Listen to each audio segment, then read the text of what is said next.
This is all about being a musician and playing songs that you hate. And I don't know if any of you go to...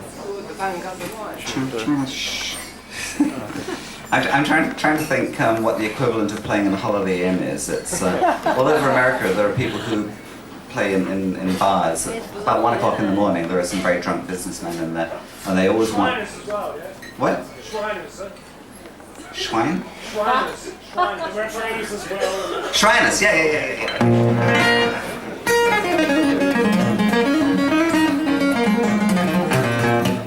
Okay.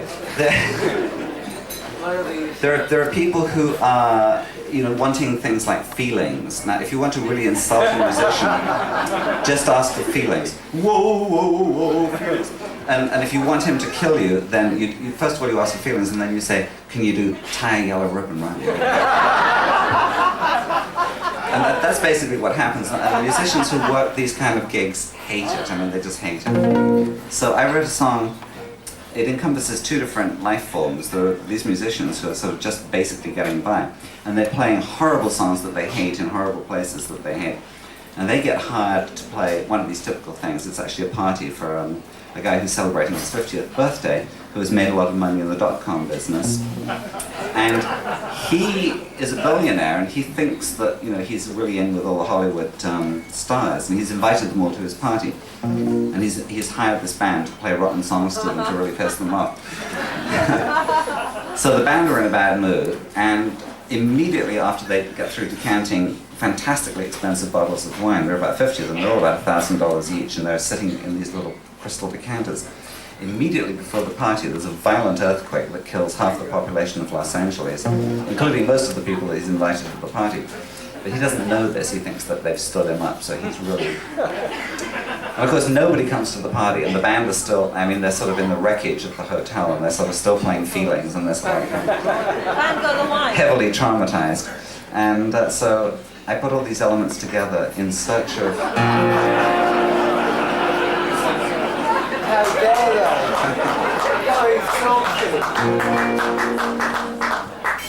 Well, this came about because an American record label asked me to write some songs about wine, and I think they meant...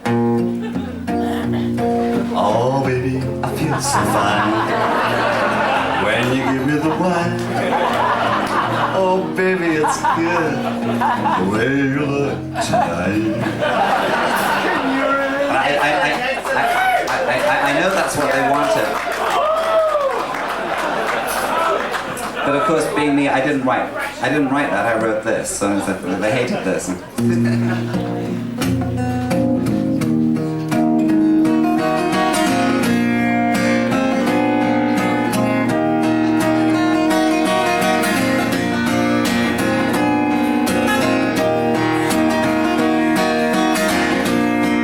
What I did when I wrote this song was I wrote it down in a book, and I forgot to leave spaces for breath, and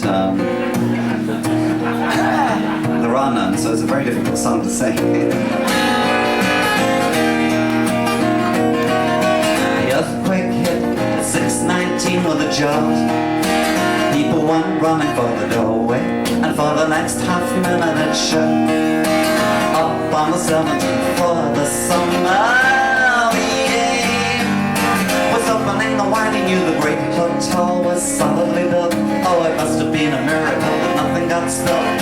Terry O'Shea got up from the Chippendale chair, talking on the telephone, looking perplexed, waving a hand in the air. In the great room all alone, 50 years old today.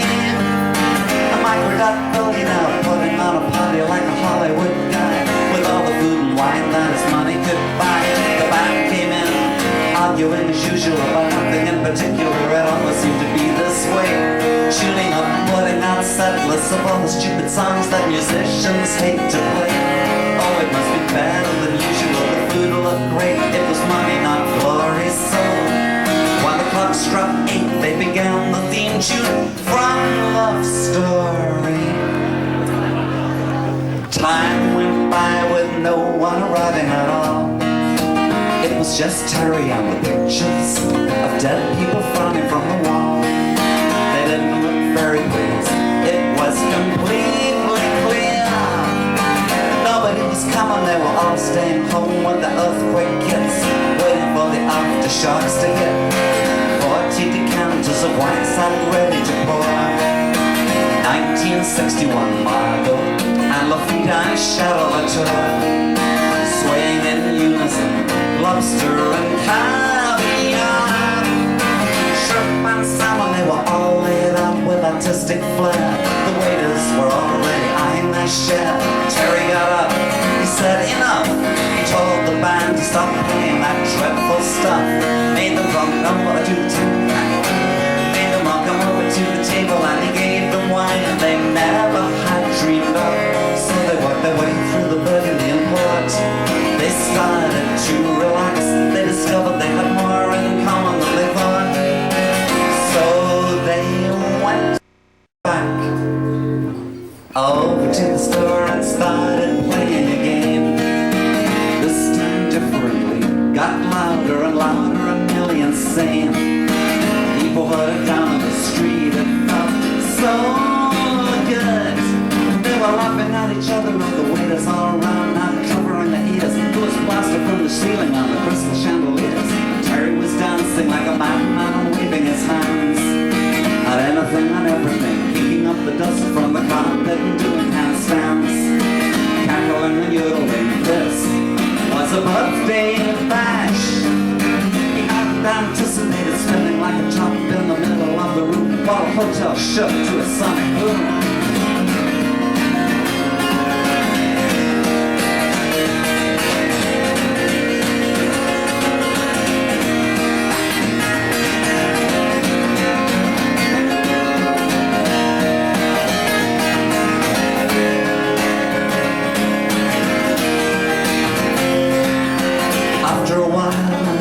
Out cold on the floor and dreamed revealing things. Then he didn't have computers anymore or fawning underlings. He was running down a beach in a tropical isle.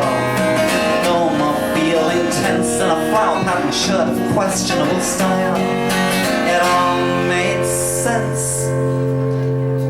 Oh, yeah. The band went back to their home in the Hollywood Hills, better than they'd ever felt, waking up their sleep-addled wives with rambling tales. It didn't go down very well, but as a legacy, they called a band meeting and decided they were gonna give up playing covers. From that day on, they got along with one another. Terry woke up, strange as the story may seem.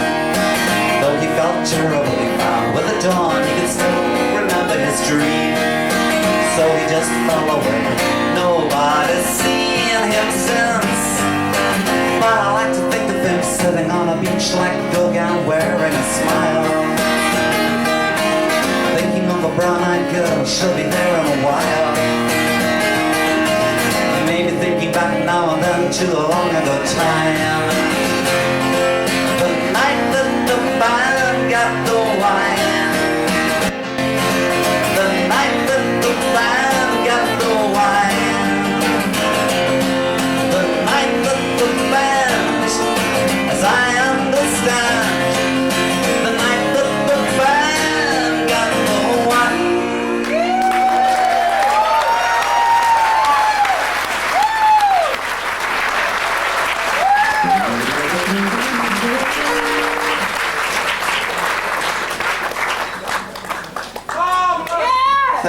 Marvelous. Okay.